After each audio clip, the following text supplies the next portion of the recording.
हिंदवी स्वराज्याचे सरसंस्थापक छत्रपती शिवरायांना मानाचा मुजरा करतो।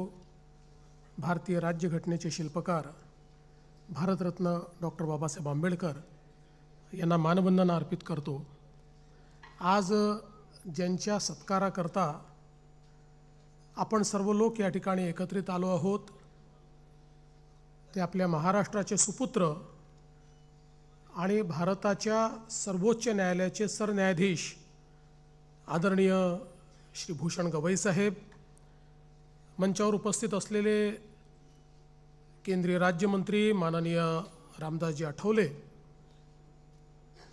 आमचे सहकारी लोकप्रिय उपमुख्यमंत्री एकनाथराव शिंदेजी, माननीय अजितदादा पवारजी, सभापती विधान परिषद रामभाऊ शिंदेजी, विधानसभेचे अध्यक्ष राहुल नार्वेकरजी, उपसभापती डॉक्टर नीलमताई गोरे, उपाध्यक्ष श्री अण्णा बनसोडे, संसदीय कार्यमंत्री चंद्रकांत दादा पाटील, विरोधी पक्षनेते अंबादासजी दानवे, गटनेते श्रीमान एकनाथरावजी खडसे, जयंतरावजी पाटील, भास्कररावजी जाधव, विजयराव वडेट्टीवार, सतेज पाटीलजी, जितेंद्रजी आव्हाड, हेमंतजी पाटील, विक्रमजी काळे, आदित्यजी ठाकरे, प्रवीणजी दरेकर, प्रसादजी लाड, उपस्थित सर्व मंत्रिमंडळातील आमचे सहकारी, दोन्ही सभागृहांचे सन्माननीय सदस्य आणि उपस्थित सर्व आमचे अधिकारी, भगिनी आणि बंधूंनो, आज खरोखर आपल्या सर्वांकरता हा अतिशय आनंदाचा क्षण आहे की आपल्या महाराष्ट्राचे सुपुत्र असलेले माननीय भूषण गवई साहेब हे भारताचे सरन्यायाधीश झाले आणि म्हणूनच आज आपल्या विधिमंडळाने हा निर्णय केला की या विधिमंडळामध्ये त्यांचा सत्कार करावा आणि त्याकरता आज ते उपस्थित आहेत। त्यामुळे केवळ विधिमंडळाच्या वतीनं नाही तर हे विधिमंडळ 13 कोटी महाराष्ट्राच्या जनतेचं प्रतिनिधी आहे। त्यामुळे त्या जनतेच्या वतीनं मी या ठिकाणी त्यांचं मनापासून स्वागत करतो आणि त्यांचे मनापासून आभार देखील मानतो। आपल्याला मला सांगितलं पाहिजे की ज्यावेळी आपण सगळ्यांनी मिळून बिझनेस ॲडवायझरी कमिटीमध्ये हा निर्णय केला की आपले भूषणजी हे सरन्यायाधीश झाले आहेत, त्यामुळे विधिमंडळात त्यांचा सत्कार केला पाहिजे आणि त्यानुसार आम्ही त्यांना विनंती केली। त्यावेळेस ते असं म्हणाले की केवळ सत्कार एवढ्यापुरतं येणं काही मला बरं वाटणार नाही, मला संवाद करायला आवडेल। आणि मग आम्ही त्यांना विनंती केली की आपण खरं म्हणजे जर भारतीय संविधानाचं 75 वर्ष पूर्ण झाल्यामुळे अमृत महोत्सव आपण साजरा करतो, आपण आम्हाला त्या संदर्भात जर मार्गदर्शन केलं तर ते अधिक संयुक्तिक होईल आणि त्यांना ते आवडलं आणि त्यांनी एका मिनिटात सांगितलं की निश्चितपणे मी या कार्यक्रमाला येईल। पण त्यांच्यातला साधेपणा एक या निमित्ताने सांगू इच्छितो की मी अध्यक्षांना विचारलं की अध्यक्ष महोदय, तुम्ही जाऊन गवई साहेबांना निमंत्रित केलं की नाही? त्यावेळेस अध्यक्षाने सांगितलं की मी गवई साहेबांना निमंत्रण देण्याकरता फोन केला की मला येऊन आपल्याला निमंत्रण द्यायचं आहे। गवई साहेबांनी सांगितलं की तुमचं निमंत्रण मला मिळालं आहे असं समजा, फॉर्मॅलिटीची आवश्यकता नाही आहे, हे माझंच घर आहे, तुम्ही सगळे माझे आहात, त्यामुळे मी त्या ठिकाणी येईन। आणि मला असं वाटतं की त्यांच्यामध्ये हा जो काही साधेपणा आहे, खरं म्हणजे आपल्यापैकी अनेकांचा संबंध हा त्यांचे वडील दादासाहेब गवई यांच्याशी आला असेल। या सभागृहाशी, विधिमंडळाशी दादासाहेब गवईंचा अतूट अशा प्रकारचा एक संबंध राहिलेला आहे। आणि दादासाहेब गवई हे प्रचंड बुद्धिमत्ता असलेले उत्तम वक्ता आणि त्यासोबत अजातशत्रू, सर्व पक्षांशी मैत्री असलेले, सर्वांशी अतिशय घरोब्याचे संबंध असलेले, पारिवारिक संबंध असलेले अशा प्रकारचे दादासाहेब होते। आणि समाजातल्या प्रत्येक व्यक्तीला दादासाहेबांपर्यंत पोचण्याची त्या ठिकाणी मुभा होती, ते सगळ्यांना उपलब्ध होते। खरं म्हणजे तोच गुण हा माननीय गवई साहेबांनी या ठिकाणी घेतला आणि आज ते सरन्यायाधीश आहेत। अनेक वेळा लोक न्यायाधीश झाले, सरन्यायाधीश झाले की एखाद्या कोशामध्ये जातात, पण गवईसाहेब कधीच कोशात गेले नाहीत, तर ते सगळ्यांना नेहमी उपलब्ध राहिले. आणि शेवटला माणूस जो त्यांच्या ओळखीचा आहे तोही कुठे दिसला तरी त्याच्याशी आपुलकीने बोलणारे गवईसाहेब हे आपल्याला नेहमी पाहायला मिळतात. आजही आपण बघितलं असेल तर इथे आल्यानंतर या सभागृहामध्ये किमान 25% लोक तर अशी आहेत की ज्यांना ते पर्सनली ओळखतात, कारण त्यांनी तसे संबंध नेहमी सगळ्यांशी ठेवलेले आहेत. मला आठवतं की खरं म्हणजे अनेक वर्षापासून त्यांची सगळी कारकीर्द जवळून बघितलेली आहे.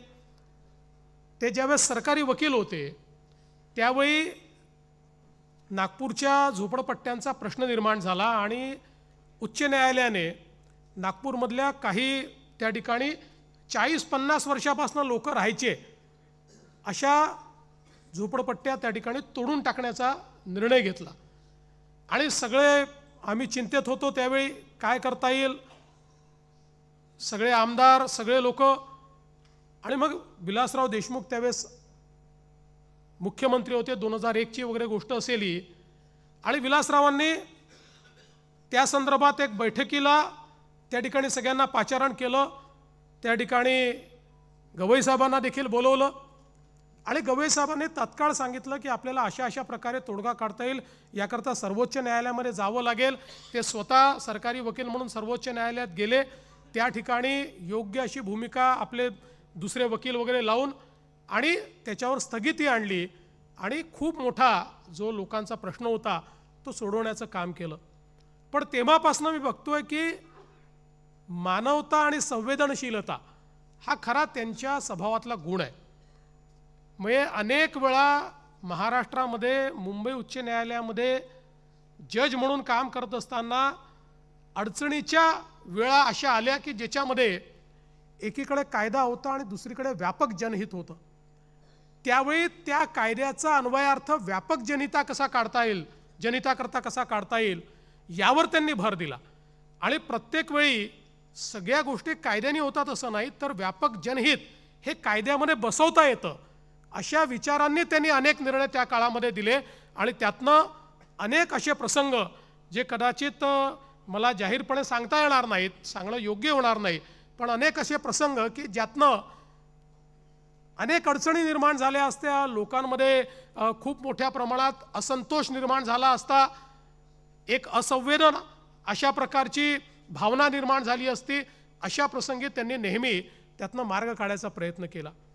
विशेषतः मला आठवतं की त्यांची काम करण्याची पद्धत इतरांपेक्षा वेगळी कशी आहे, तर एकदा भोपाळचा जो हायवे आहे या हायवेच्या संदर्भात उच्च न्यायालयाने स्थगिती दिली आणि त्याच्यामध्ये जे काही फॉरेस्ट येतं त्या फॉरेस्टच्या संदर्भात काय उपाययोजना केल्या पाहिजेत, तर त्याच्यामध्ये केंद्राचं वन विभाग ज्या उपाययोजना सांगत होतं त्या उपाययोजनांची किंमत ही मूळ रस्त्याच्या दुप्पट होती. त्यामुळे जे काही आपलं नॅशनल हायवे डिपार्टमेंट आहे ते त्याला ऐकायला तयार नव्हतं. रोज मोठ्या प्रमाणात त्या ठिकाणी अपघात व्हायचे, लोक मरायचे, रोज बातम्या यायच्या. आणि मग त्या बेंचवर गवईसाहेब आले आणि गवईसाहेबांनी बघितलं की यातनं मार्ग काढणं तर गरजेचं आहे, कारण हा मार्ग निघाला नाही तर रोज मरणाऱ्यांची संख्या ही इतकी प्रचंड होती, कारण प्रचंड ट्रॅफिक त्या ठिकाणी, कुठेही त्याला विस्तारित करण्याकरता जागा नाही.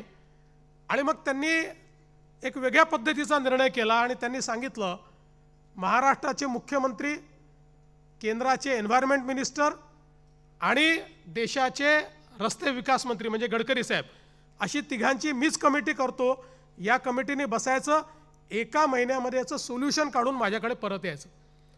आणि मग त्या कमिटीमध्ये आम्ही बसलो, अतिशय वेगवेगळ्या प्रकारे त्यात अभ्यास केला. सगळे जे काही देशभरातले एक्सपर्ट्स आहेत ते बोलवले, आपले प्रवीण परदेशी त्या ठिकाणी होते, त्यांनी काही सोल्युशन सांगितले.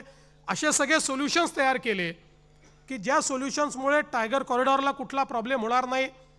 आणि मग ते सगळं घेऊन आम्ही त्यांच्यासमोर गेलो आणि एक लँडमार्क जजमेंट त्यांनी त्यावेळी दिलं आणि तो सगळा जो काही मिटिगेशनचा प्लॅन आहे तो मंजूर झाला, तो रस्ता देखील पूर्ण झाला. पण त्याचा परिणाम असा झाला की वेगवेगळ्या अशा प्रकारच्या रस्त्यावर देशभरातल्या NGTsनी वेगवेगळ्या प्रकारचे स्टे देऊन ठेवले होते, त्यामुळे त्या रस्त्यांची कामं होत नव्हती. या एका निर्णयामुळे देशभरामध्ये रस्त्यांची कामं जी वन विभागामुळे अडली होती ती कशी करायची या संदर्भातला मार्ग मोकळा झाला आणि सगळे रस्ते झाले. आणि आजही आपण जर बघितलं तर ते जे काही मिटिगेशन मेजर्स केले होते, तिथे जे काही कॅमेरे लावले, त्याच्या खालून नीट जे आपले वाघ किंवा इतर वन्य प्राणी आहेत ते जाताना दिसतात आणि अतिशय यशस्वीपणे, आणि जी काही किंमत लागत होती त्याच्या 25% किमतीमध्ये हे मिटिगेशनचं काम आपण करू शकलो. त्यामुळे मुळातच आपण जर बघितलं तर एक वेगळा अप्रोच, प्रत्येक गोष्टीमध्ये आपल्याला मार्ग काढायचा आहे. म्हणजे त्यांचे बाकी जजमेंट्स तर आपण सगळे निश्चितपणे या ठिकाणी 370चं कोट करतो, किंवा आरक्षणामध्ये वंचितांना आरक्षण कसं मिळेल त्याकरता सब क्लासिफिकेशनचा विषय अनेक लँडमार्क जजमेंट्स आहेत. पण महाराष्ट्राकरता एक अजून महत्त्वाचं जजमेंट जे त्यांनी दिलेलं आहे ते झुडपी जंगलाच्या संदर्भातलं जजमेंट आहे, की झुडपी जंगलाच्या संदर्भात वर्षानुवर्ष, म्हणजे आम्ही लहान होतो तेव्हापासनं कुठलाही विदर्भातला पुढारी हा एकच मागणी करायचा की झुडपी जंगलाचं काहीतरी करा, कारण आमचे सगळे प्रोजेक्ट त्या ठिकाणी अडलेले आहेत. पंतप्रधानांकडे सगळ्या मंत्र्यांकडे आम्ही जायचो आणि अतिशय जटिल, कारण एकीकडे वन अशी संज्ञा होती, दुसरीकडे ती रेव्हेन्यू लँड आहे असं म्हणणं होतं, आणि त्यातनं अनेक प्रोजेक्ट अडले होते, लोकांची घरं अडली होती. नुकतंच त्या संदर्भात अतिशय डिटेल्ड आणि लँडमार्क अशा प्रकारचं जजमेंट त्यांनी दिलं, ज्या जजमेंटच्या माध्यमातून विदर्भातले प्रोजेक्ट देखील त्यातनं मोकळे झाले, वनाकरता देखील जमीन मिळाली, आणि अतिशय मानवतेचा दृष्टिकोन घेऊन जो गरीबातला गरीब आहे त्या गरीबाला कशा प्रकारे मदत मिळेल अशा प्रकारचा प्रयत्न या जजमेंटच्या माध्यमातून त्यांनी केला. आणि म्हणूनच मला असं वाटतं की शेवटी कायदा असतो, कायद्याचं इंटरप्रिटेशन असतं, पण हे सगळं करत असताना एक व्यापक जनहित हे मनामध्ये ठेवणं हे अत्यंत महत्त्वाचं असतं. आज आपल्याला या ठिकाणी खरं म्हणजे मी असं सांगू शकतो की एक जज म्हणून हायकोर्टामध्ये ज्यावेळेस ते काम करायचे त्याही वेळी त्यांचा अप्रोच हा वकिलांच्या प्रती देखील अतिशय संवेदनशील असायचा. अनेक वेळा अनेक वकील थोडं कमी ज्ञान असतं, योग्य प्रकारे विषय मांडू शकत नाही, त्यामुळे अनेक वेळा न्यायाधीशांच्या त्यांना रागाला सामोरं जावं लागतं. पण गवईसाहेब एक असे न्यायाधीश होते की ज्या वकिलाला काही येत नाही तो वकील उभा राहिला तर न्यायाधीशच त्याला सांगायचे की बाबा रे तुझ्या केसमध्ये हे मांडलं पाहिजे, ही बाजू न्यायाची आहे ती तू मांड, आणि त्याच्यानंतर मग ते जजमेंट द्यायचे. त्यामुळे जो सामान्यातला सामान्य वकील होता त्यालाही गवईसाहेबांच्या कोर्टात उभं राहायला बरं वाटायचं की बाबा इथे चुकलो तरी शिव्या पडणार नाही, गवईसाहेब आपल्याला सांभाळून घेतील. आणि म्हणून मी तर नेहमी असं म्हणतो की समजा जर सगळ्या वकिलांचं एक आपण समजा मतदान घेतलं कुठल्याही कारणाकरता, तर मी तुम्हाला सांगतो 2/3 नाही 3/4 मेजॉरिटी ही गवईसाहेबांना मिळेल. त्यांनी हायकोर्टाचा जज म्हणून देखील सातत्याने हायकोर्टाचं इन्फ्रास्ट्रक्चर असेल, वकिलांच्या समस्या असतील, वकिलांकरताही आपलं हक्काचं घर कुठलं तर ते गवईसाहेब, वकील संघटनांना काही असलं तर गवईसाहेब.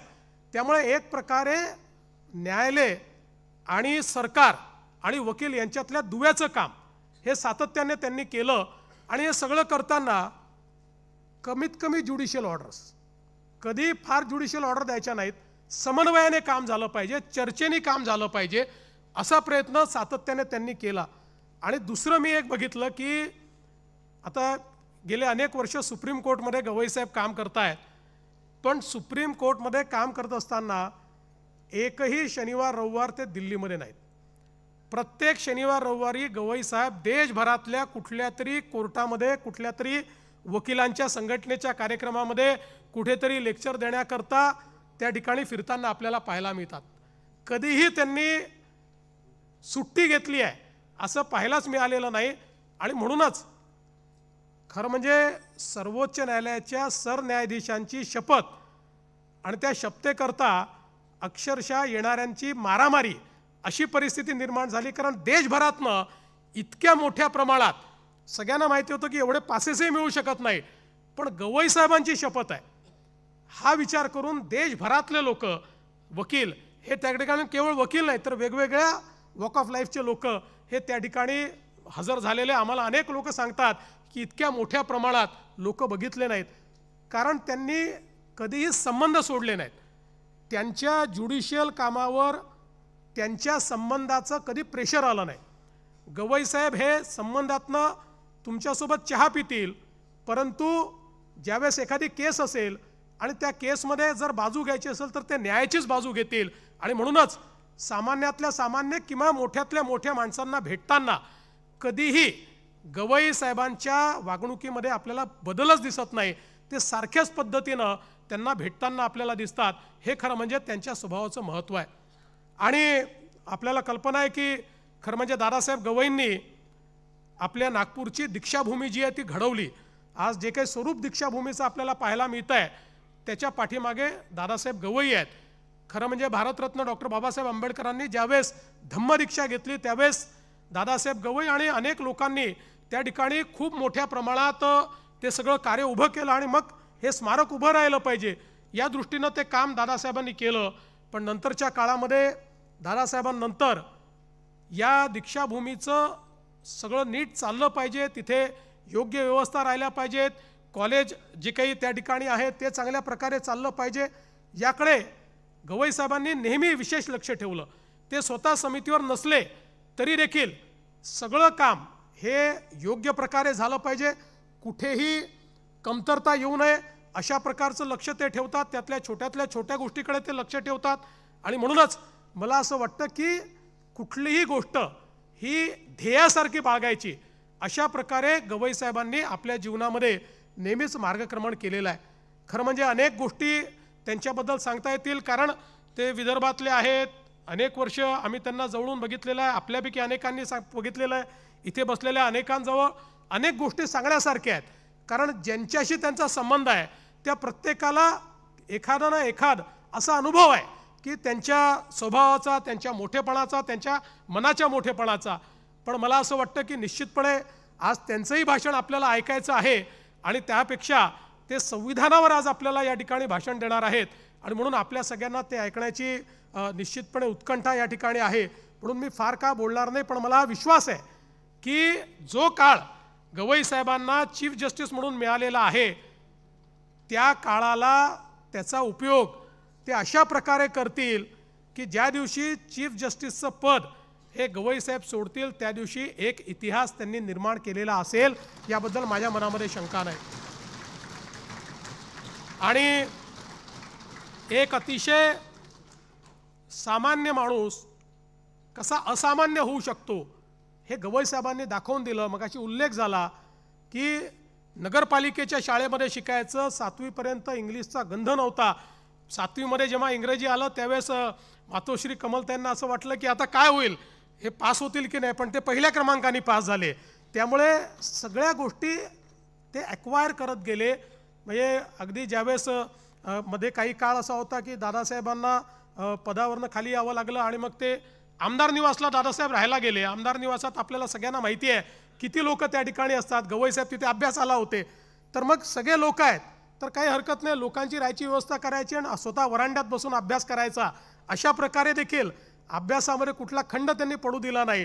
आणि हे सगळं करत असताना अगदी कॉलेजच्या जीवनापासनं एक प्रकारे मग ते कॉलेजच्या निवडणुका असतील किंवा युवकांचं जे काही त्या ठिकाणचं ॲक्टिव्हिजम असेल त्या सगळ्या प्रोसेसमधनं गवई साहेब गेले. पण नंतर त्यांनी हा निर्णय केला की मला कायद्याची ही जी काही फील्ड आहे ती पकडायची आहे आणि त्या फील्डमध्ये गेल्यानंतर आज सर्वोच्च पदावर ते पोचलेले आहेत. आम्हाला सगळ्यांना गवई साहेब खूप आपला अभिमान आहे. एक मराठी माणूस, एक आमचा महाराष्ट्रातला माणूस हा त्या सर्वोच्च पदावर आपल्या मेहनतीतून तिथपर्यंत पोचला याचा आम्हाला सगळ्यांना आनंद आहे. आणि म्हणून आम्ही आपल्याला खूप शुभेच्छा देतो आणि या कार्यक्रमाकरता आपण आम्हाला वेळ दिलात त्याबद्दल आपले आभार मानून मी माझे 2 शब्द संपवतो. धन्यवाद. जय हिंद, जय महाराष्ट्र.